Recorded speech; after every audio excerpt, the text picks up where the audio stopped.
Good morning from tassel cafe. এটা একটা পুরনো ডিজাইনের নিউ কালার কম্বিনেশন, একজনের কালার কাস্টমাইজেশনে বানানো হয়েছে।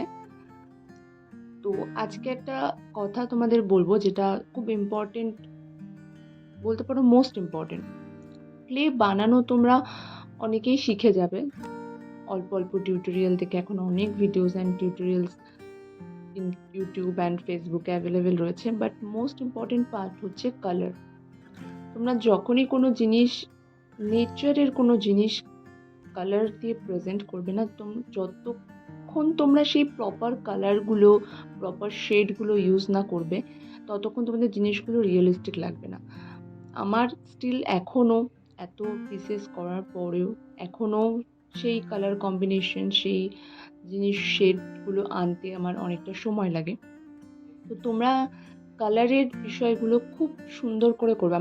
আমি স্পেশালি কালার ফিলিং ভিডিও আরও বেশি করে দিই এই কারণেই, কারণ জিনিসটা বানিয়ে নিতে পারবে হয়তো 10 বারের জায়গায় 12 বার 13 বার ট্রাই করলে প্রপার হয়তো প্রমিনেন্ট শেপে চলে আসবে, কিন্তু কালার করাটা মোস্ট ইম্পর্টেন্ট।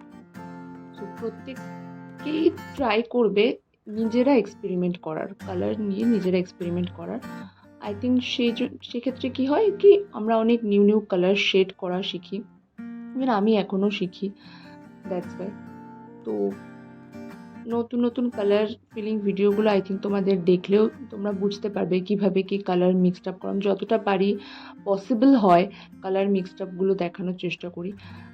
আমার নিজেরও অনেক সময় এরকম হয় যে একটা কালার কাস্টমাইজ করলাম, পরে সেটা সেম আনতে প্রবলেম হয়। তো সেক্ষেত্রে তোমরা অলওয়েজ প্র্যাকটিস করো, আই থিঙ্ক হয়ে যাবে।